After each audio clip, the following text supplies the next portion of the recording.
دونوں مائک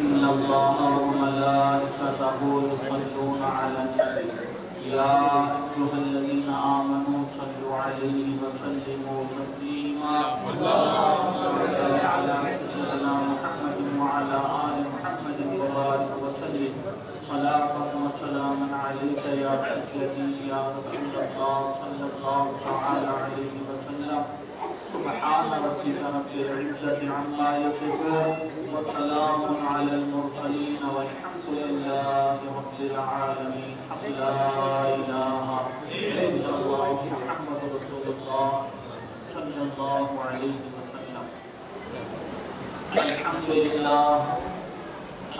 لله رب العالمين والعاقبة للمتقين والصلاة والسلام على من كان نبيا وآدم بين النار والطين وعلى آله وأصحابه أجمعين أما بعد قال الله تبارك وتعالى في كلام القديم أعوذ بالله من الشيطان الرجيم بسم الله الرحمن الرحيم فاذكروني أذكركم واشكروني ولا تكفرون سبحان الله صدق الله مولانا العظيم وصدق رسوله النبي الأمين الكريم ونحن على ذلك لمن الشاهدين والشاكرين والحمد لله رب العالمين.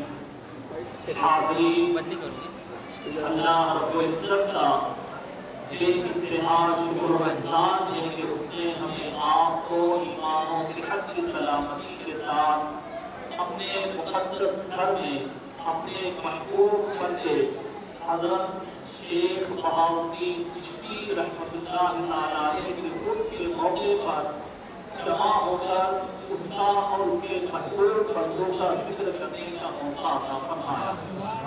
ہم سب کے لیے یہ بڑی سعادت کی بات ہے جو لوگ باہر کھڑے ہیں یا زیارت کر رہے ہیں.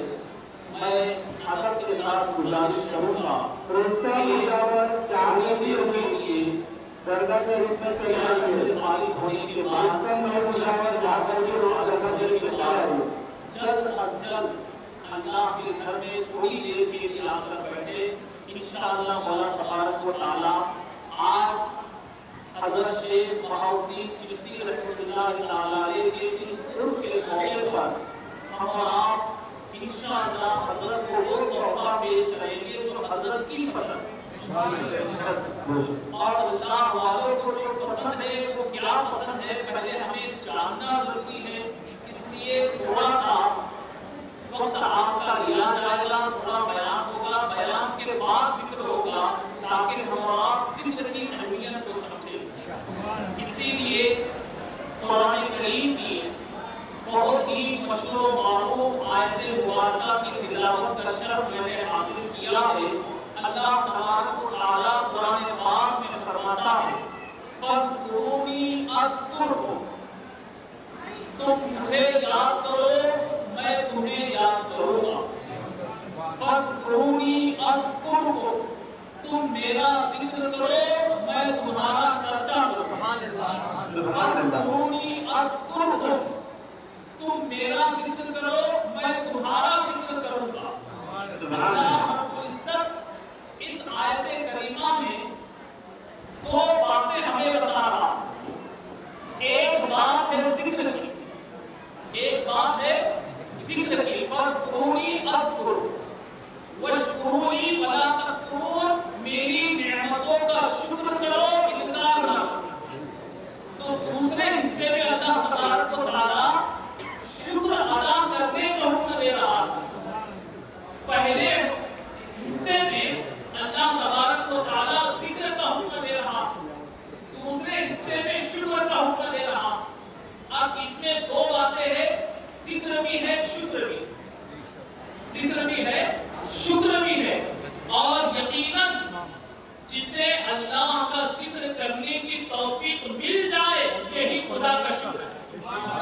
اللہ سبحان اللہ. جسے اللہ کی یاد کرنے کا موقع مل جائے وہی اللہ کا شکر ہے، کیونکہ اللہ جسے چاہتا ہے اسے اپنا نام لینے کی توفیق عطا فرماتا ہے.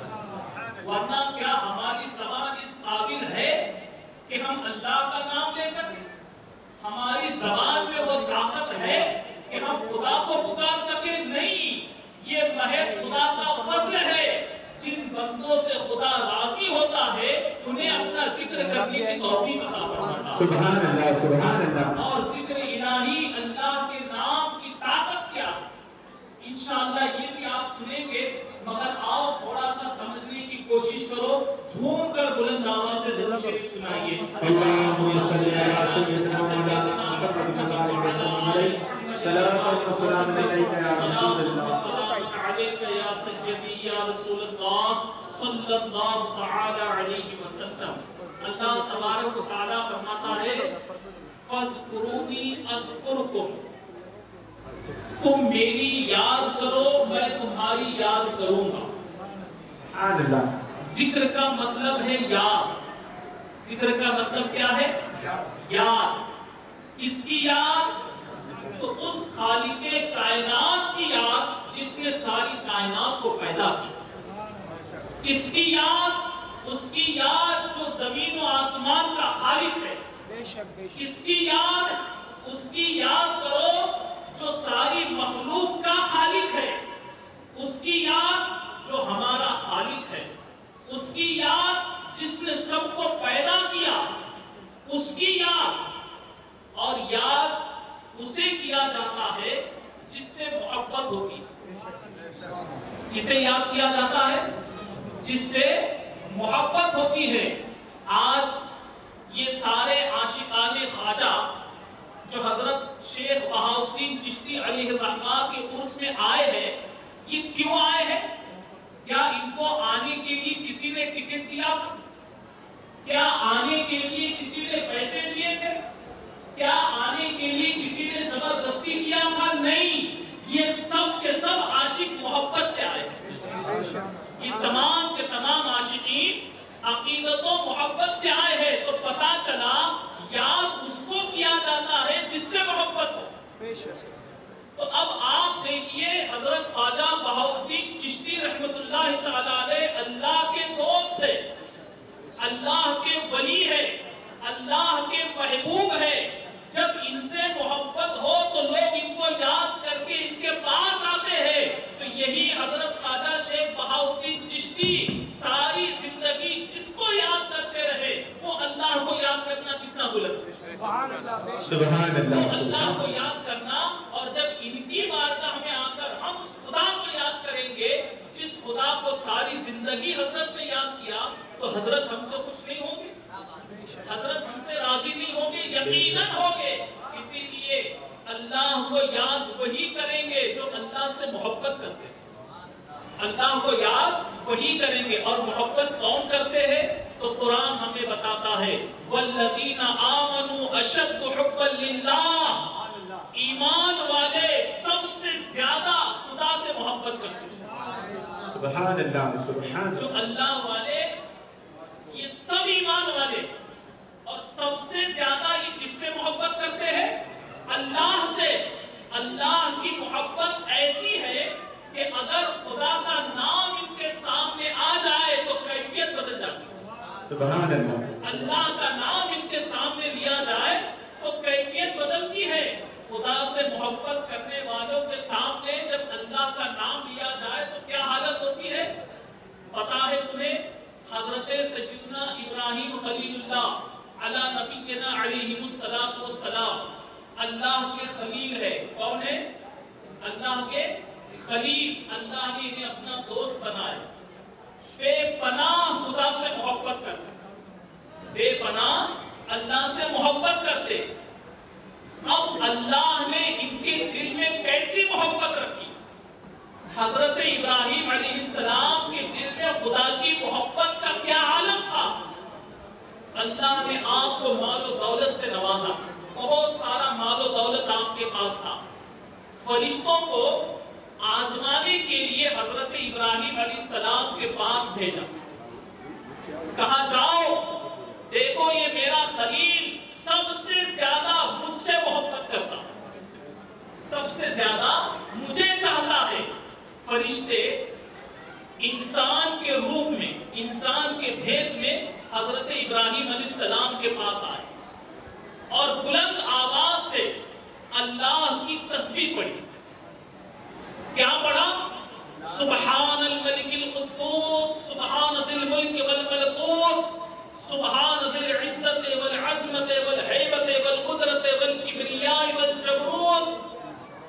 جب اللہ کی یہ پاکی بیان کی، فرشتوں کی نورانی زبان سے اللہ کی یہ پاکی نکلی اور فرشتوں کی یہ نورانی آواز حضرت ابراہیم علیہ السلام کے کان میں ٹکرائی، سنتے ہی حضرت ابراہیم علیہ السلام بے ہوش ہو گئے۔ یہ کیفیت ہوتی ہے، یہ حالت ہوتی ہے جسے خدا سے محبت ہوتی ہے، اس کے سامنے اللہ کا نام لو تو کیفیت بدل جاتی ہے۔ بے شک بے شک۔ حضرت ابراہیم بے ہوش ہو گئے، ہوش میں آئے تو پوچھا کون ہے جس نے میرے رب کا نام لیا، جس نے میرے رب کا ذکر کیا؟ کون ہے؟ جو انسان کے روپ میں آئے تھے فرشتے، انہوں نے کہا کہ ہم نے اللہ کی تسبیح پڑھی، ہم نے اللہ کا نام لیا۔ کہا میرے رب کا نام اور سناؤ، میرے رب کا نام اور سناؤ۔ انہوں نے کہا ایسے ہی نہیں سنائیں گے، پہلے آپ کو ہمیں کچھ دینا ہوگا۔ ہم بھی محبت کرتے ہیں نا؟ جی ہاں۔ ذرا بولیے ہاں ہاں جواب دیجیے۔ سب لوگ کرتے ہیں نا؟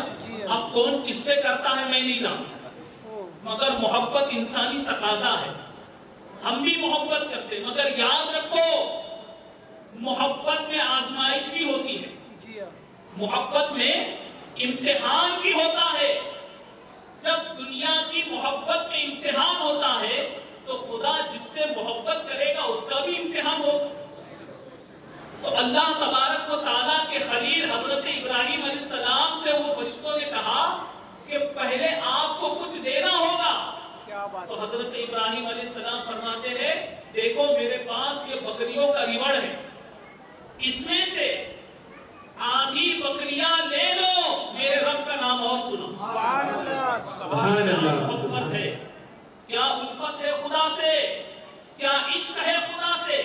حضرت ابراہیم علیہ السلام فرماتے ہیں آدھی بکریاں لے لو، میرے رب کا نام اور سناؤ۔ تو پھر وہ فرشتوں نے تسبیح پڑھی، اللہ کی حمد کی۔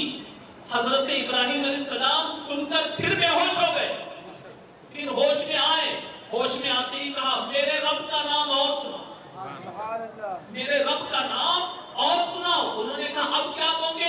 کہا آدھی بکریاں جو بچی ہے یہ بھی لے لو، میرے رب کا نام اور سناؤ۔ پھر فرشتوں نے اللہ کی پاکی بیان کی، پھر حضرت ابراہیم علیہ السلام بے ہوش ہوئے، پھر ہوش آیا، کہا میرے رب کا نام اور سناؤ۔ اب انہوں نے کہا تمہارے پاس کیا ہے جو ہمیں دے دو، تمہارے پاس کیا ہے جو ہمیں دو گے؟ حضرت ابراہیم کا جواب سنیے۔ حضرت ابراہیم علیہ السلام فرماتے ہیں یہ بکریاں سنبھالنے کے لیے تمہیں ایک آدمی کی ضرورت ہوگی، مجھے لے لو، میرے رب کا نام اور سناؤ۔ سبحان اللہ۔ مجھے لے لو، میرے رب کا نام اور سناؤ۔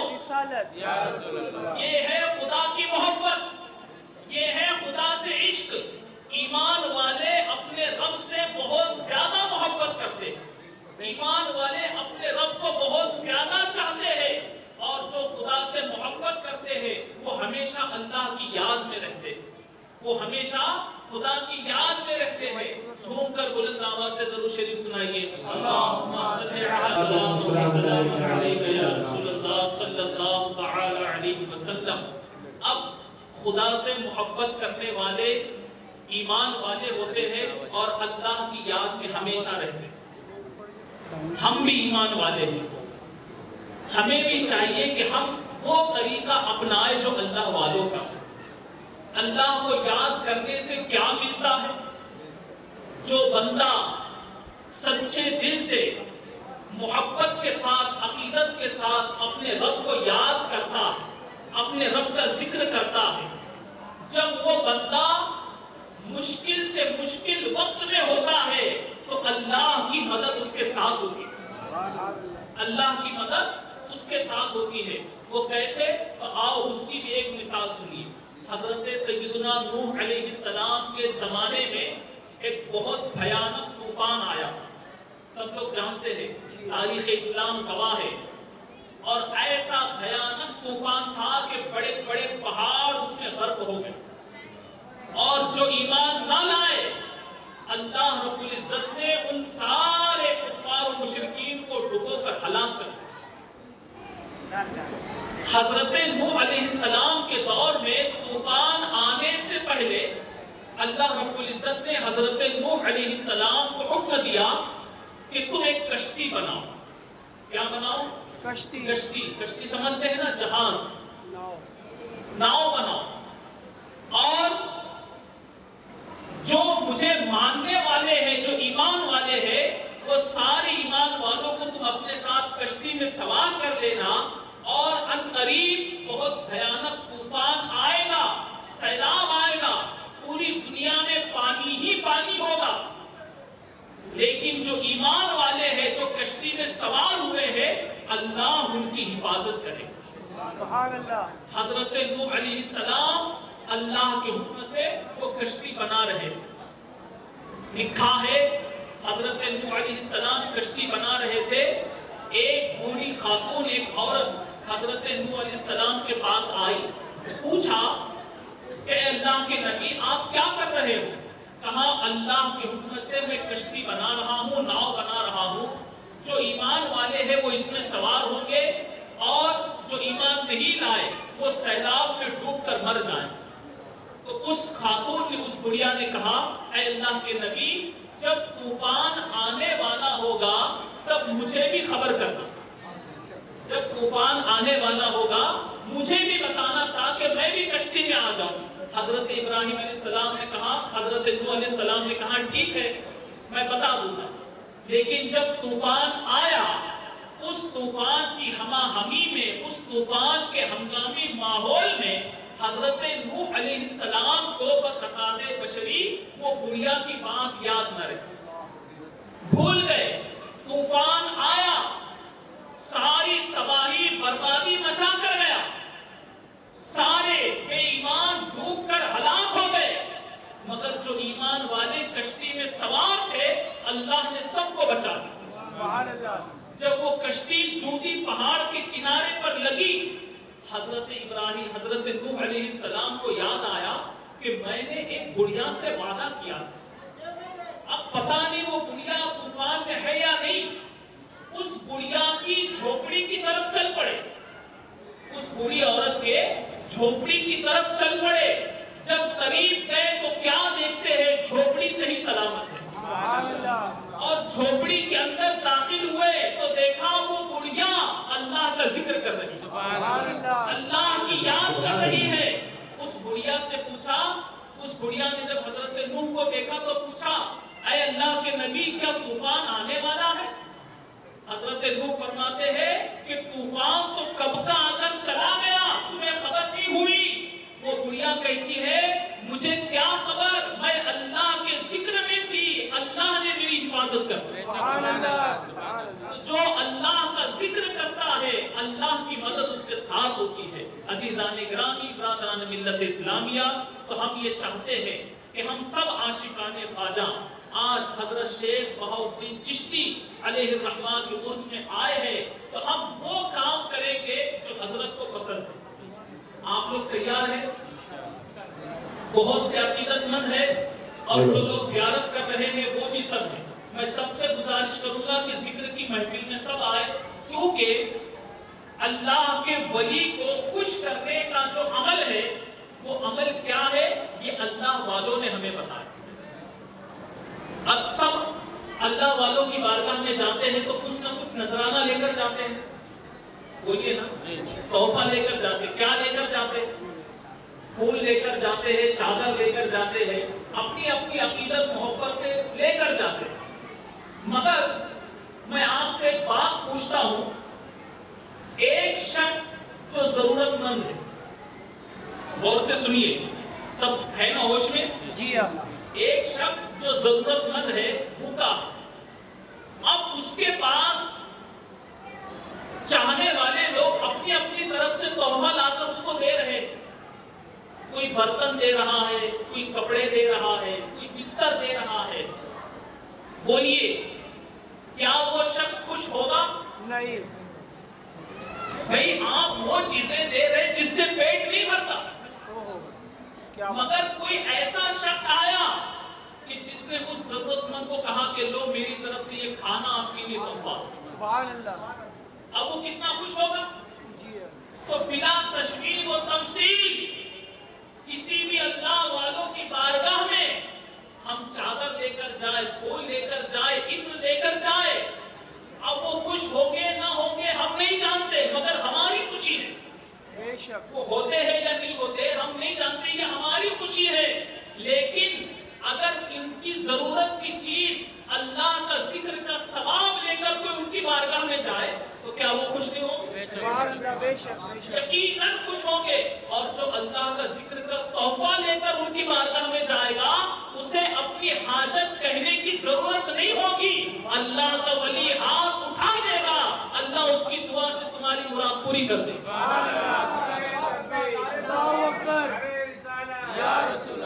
اور یہ ذکر کا فائدہ، اس کی عظمت اور اہمیت سمجھو، جب کوئی ذکر کی محفل میں بیٹھتے ہیں کیا خوش نصیب ہے وہ لوگ جو اللہ کو یاد کرتے ہیں، آج ان کے آستانے، آج ان کے گنبد و مینار آسمان سے باتیں کر رہے ہیں، یہ وجہ یہی ہے کہ ساری زندگی خدا کو یاد کرتے رہے، ساری زندگی اللہ اللہ کرتے رہے، اور اس ذکر کا فائدہ کیا ہے؟ حدیث پاک کا فیصلہ ہے، فرشتے، اللہ نے بہت سے فرشتے پیدا کیے، بہت سے فرشتے، کچھ فرشتے ایسے ہیں جو زمین میں سیاحت کرتے رہتے ہیں، پھرتے رہتے ہیں، اور وہ دیکھتے ہیں کہ زمین میں ایسی کون سی جگہ ہے جہاں لوگ جمع ہو کر اللہ کا ذکر کر رہے ہیں، سبحان اللہ، جب ایسی محفل کو دیکھتے ہیں تو تمام فرشتوں کو آواز دے کر بلاتے ہیں، آؤ اپنی مطلوبہ چیز کی طرف،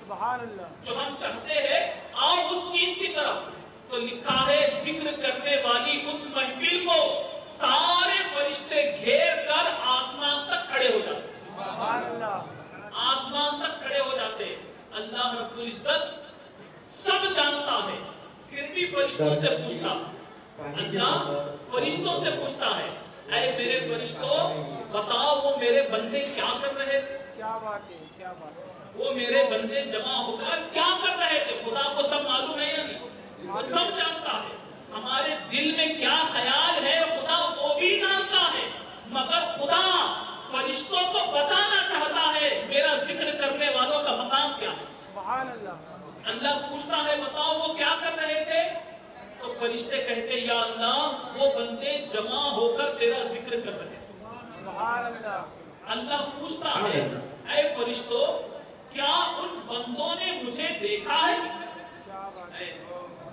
کیا ان بندوں نے مجھے دیکھا ہے، فرشتے عرض کرتے یا اللہ انہوں نے تجھے نہیں دیکھا، اللہ فرماتا اگر دیکھ لے تو کیا ہوگا، اگر دیکھ لے تو کیا ہوگا، اللہ فرماتا اگر، فرشتے کہتے یا اللہ اگر انہوں نے دیکھ لیا تو اور زیادہ تیرا ذکر کریں گے، اور زیادہ تجھے یاد کریں گے، اللہ فرماتا ہے اچھا بتاؤ وہ میرے بندے کس چیز سے پناہ مانگ رہے ہیں، کیا بات ہے، کس چیز سے پناہ مانگ رہے تھے، فرشتے عرض کرتے یا اللہ وہ تیرے بندے جہنم سے پناہ مانگ رہے ہیں، تو اللہ فرماتا کیا انہوں نے جہنم کو دیکھا ہے، فرشتے کہتے یا اللہ نہیں دیکھا، اللہ فرماتا اگر دیکھ لے تو کیا ہوگا، فرشتے کہتے یا اللہ اگر انہوں نے جہنم کو دیکھ لیا تو اور زیادہ جہنم سے بچنے کی کوشش کریں، اور زیادہ اپنے آپ کو گناہوں سے بچانے کی کوشش کریں،